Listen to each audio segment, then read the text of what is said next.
ಈ ದೇವರನ್ನು ಪ್ರತ್ಯಕ್ಷ ಮಾಡ್ಕೊಳ್ಳೋದು ಬಹಳ ಕಷ್ಟ ಅಲ್ಲ. ಪ್ರತ್ಯಕ್ಷ ಆದಾಗ ಏನು ಕೇಳಬೇಕು ಅನ್ನೋದಿದೆಯಲ್ಲ ಅದೇ ದೊಡ್ಡದು. ಒಂದು ಊರಲ್ಲಿ ಒಂದು ಒಂಟೆ, ಅದಕ್ಕೆ ತಪಸ್ಸು ಮಾಡಬೇಕು ಅನಿಸ್ಬೋದು.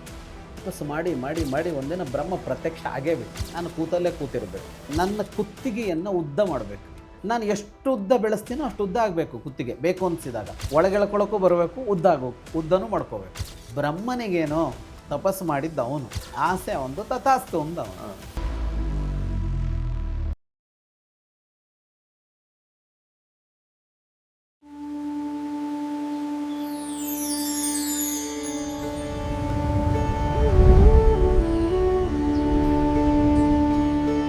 ನಮಸ್ಕಾರ. ಬಡಕಿಲಾ ಪ್ರದೀಪ್ ಯೂಟ್ಯೂಬ್ ಚಾನಲ್ನ ಎಲ್ಲ ವೀಕ್ಷಕರಿಗೂ ಕಥಾ ಸಂಚಯಕ್ಕೆ ಸ್ವಾಗತ. ನಮ್ಮ ಜೊತೆ ವಿದ್ವಾನ್ ಜಗದೀಶ್ ಶರ್ಮಾ ಸಂಪ ಅವರಿದ್ದಾರೆ. ಅವ್ರನ್ನ ಕಾರ್ಯಕ್ರಮಕ್ಕೆ ಸ್ವಾಗತ ಮಾಡೋಣ. ನಮಸ್ತೆ. ಕಥಾ ಸಂಚಯದಲ್ಲಿ ನಮ್ಮ ಮಾತಿಗಿಂತ ಹೆಚ್ಚು ಕಥೆಯ ಮೇಲೆ ನಮ್ಮ ಗಮನ. ಹಾಗೆ ಇವತ್ತಿನ ಕಥೆಯನ್ನು ಹೇಳಬೇಕು ಅಂತ ಕೇಳಿ. ಒಂದು ಊರಲ್ಲಿ ಒಂದು ಒಂಟೆ, ಊರಲ್ಲೇ ಇರುತ್ತೆ ಒಂಟೆ. ಅದಕ್ಕೆ ತಪಸ್ಸು ಮಾಡಬೇಕು ಅನಿಸ್ಬಿಡುತ್ತೆ. ನಮ್ಮ ಪ್ರಾಚೀನರು ಈ ಪ್ರಾಣಿಗಳ ಕಥೆ ಹೇಳ್ತಾರೆ. ವಾಸ್ತವವಾಗಿ ಪ್ರಾಣಿಗಳ ಮೂಲಕ ಕಥೆ ಹೇಳ್ತಾರೆ. ಅದು ಒಂಟೆ ಅಂದರೆ ಮನುಷ್ಯನ್ನೇ ಇಟ್ಕೋಬೇಕಲ್ಲ ನಾವು. ಯಾವ ಪ್ರಾಣಿಗಳ ಕಥೆ ಹೇಳಿದ್ರು ಅಲ್ಲಿ ಮನುಷ್ಯನ ಇಟ್ಕೊಂಡೇ ನೋಡ್ತಾ ಹೋಗ್ಬೇಕು. ಪ್ರಾಣಿ ಇಟ್ಕೊಂಡಾಗ ಒಂದು ಕುತೂಹಲ ಜಾಸ್ತಿ ಇರುತ್ತೆ ಅಂತ ಕೇಳ್ತಾ ಹೋಗ್ಬೇಕು. ರೂಪಕವಾಗಿ ತಪಸ್ಸು ಮಾಡಬೇಕು ಅಂತ ಒಂಟೆಗೆ ಅನ್ನಿಸ್ತು. ಕಾಡಿಗೆ ಹೋಯ್ತು, ತಪಸ್ಸು ಶುರು ಮಾಡಿತು. ಹಠ ಹಿಡಿದು ತಪಸ್ಸು ಮಾಡ್ತು. ತಪಸ್ಸು ಮಾಡಿ ಮಾಡಿ ಮಾಡಿ ಒಂದಿನ ಬ್ರಹ್ಮ ಪ್ರತ್ಯಕ್ಷ ಆಗೇ ಬಿಟ್ಟ. ಈ ದೇವರನ್ನು ಪ್ರತ್ಯಕ್ಷ ಮಾಡ್ಕೊಳ್ಳೋದು ಬಹಳ ಕಷ್ಟ ಅಲ್ಲ. ಪ್ರತ್ಯಕ್ಷ ಆದಾಗ ಏನು ಕೇಳಬೇಕು ಅನ್ನೋದಿದೆಯಲ್ಲ ಅದೇ ದೊಡ್ಡದು. ನಾವು ನಮ್ಮೆದುರಿಗೆ ಒಂದು ಅವಕಾಶ ತೆರೆದುಕೊಳ್ಳುತ್ತೆ ಬದುಕಿನಲ್ಲಿ. ಆ ಅವಕಾಶ ತನ್ನಷ್ಟಕ್ಕೆ ಬಂದಿರೋಲ್ಲ, ನಾವು ಪ್ರಯತ್ನ ಪಟ್ಟೆ ಬಂದಿರುತ್ತೆ. ಈ ಅವಕಾಶವನ್ನು ಹೆಂಗೆ ಉಪಯೋಗಿಸ್ಕೊಳ್ತೀವಿ ಅನ್ನೋದಿದೆಯಲ್ಲ ಅಲ್ಲಿರೋದು. ಅಲ್ಲೇ ಏಳು ಬೀಳುಗಳಿದೆ. ಹಾಕಿದ ಅಪಾರ ಶ್ರಮ ಆ ಅವಕಾಶವನ್ನು ಹೇಗೆ ಬಳಸಿದೆ ಅನ್ನೋದ್ರ ಮೇಲೆ ಹಾಳಾಗತ್ತೆ. ಸರಿ, ಬ್ರಹ್ಮ ಬಂದು ನಿಂತಿದ್ದಾನೆ ಒಂಟೆ ಎದುರಿಗೆ.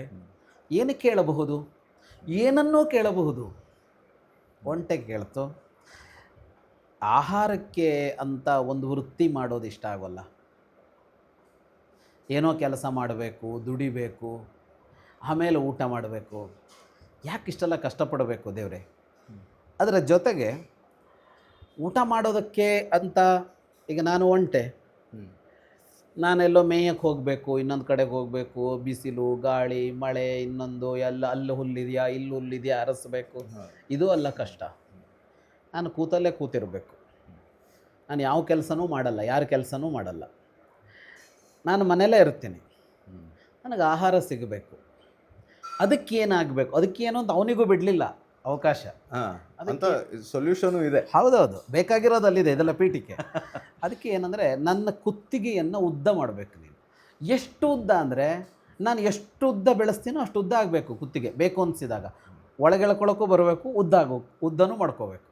ನಾನು ಜಗತ್ತಿನ ಎಲ್ಲಿ ಬೇಕಿದ್ರೂ ಹೋಗಿ ಹುಲ್ಲು ಮೆಂದು ಬರಬೇಕು.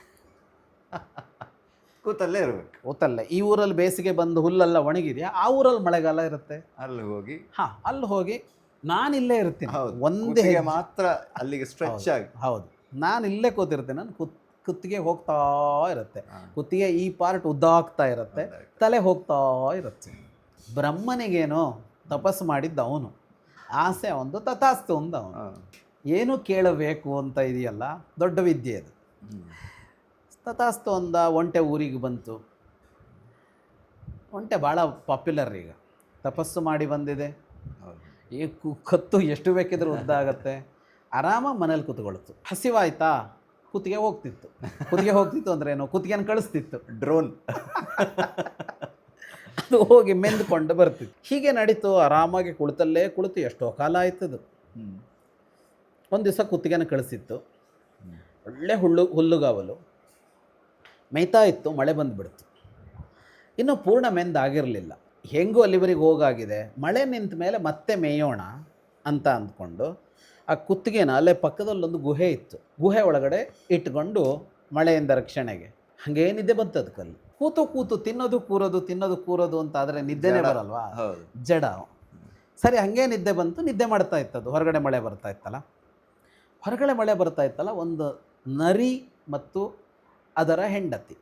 ಅವು ಮಳೆಯಲ್ಲಿ ನಿಂತಾ ಇದ್ದು, ಈ ಹುಲ್ಗಾವಲಲ್ಲಿ ಮರಗಿಡಗಳು ಕಡಿಮೆ ಇರುತ್ತೆ, ನೆರಳು ಸಿಗಲ್ಲ. ಅಂದರೆ ಇದಕ್ಕೆ ನೆರಳು ಅಂದರೆ ಮಳೆಯಿಂದ ರಕ್ಷಣೆಗೆ ಏನೂ ಸಿಗಲ್ವಲ್ಲ.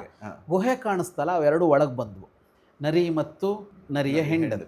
ಒಳಗೆ ಬಂದು ಭಾರಿ ಹಸಿವಾಗಿತ್ತು ಅವಕ್ಕೆ. ಅವು ಬೇಟೆಗೆ ಅಂತ ಹೊರಟವು. ಹಸಿವಾಗಿ ಬೇಟೆ ಆಡ್ಕೊಂಡು ಏನೋ ತಿನ್ಕೊಂಬರೋಣ ಅಂತ ಹೊರಟಿದ್ದು. ಅಷ್ಟೊತ್ತಿಗೆ ಮಳೆ ಬಂತು, ಒಳಗೆ ಬಂದು ಹಸಿವಾಗ್ತಾ ಇತ್ತು. ನೋಡಿದರೆ ಒಂದು ತಲೆ ಇದೆ ಇಲ್ಲಿ.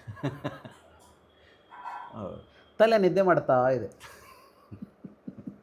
ಇವರು ತಲೆಗೆ ಹೋಗ್ಲಿಲ್ಲ ಏನೋ, ತಲೆಗೆ ಹೋಯ್ತು ಇವ್ರ ತಲೆಗೆ ಹೋಯ್ತು.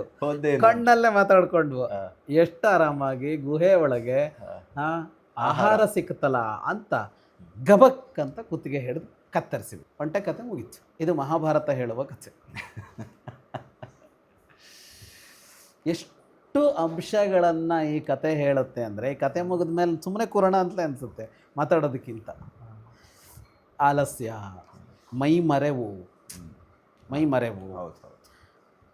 ಏನೋ ಒಂದು ದೊಡ್ಡದು ಎದುರಿಗೆ ಬಂದಾಗ ಅದರತ್ತ ಯಾವುದೋ ಒಂದು ದೊಡ್ಡದನ್ನು ಪಡ್ಕೊಳ್ಳೋದು ಬಿಟ್ಕೊಂಡು ಇಂಥ ಚಾಪಲ್ಯದ್ದನ್ನು ಪಡ್ಕೊಳ್ಳೋದು, ದೊಡ್ಡ ಅವಕಾಶವನ್ನು ಹೇಗೆ ಉಪಯೋಗಿಸಿಡ್ಬೇಕು ಅಂತ ಗೊತ್ತಿಲ್ಲದ ವಿವೇಕ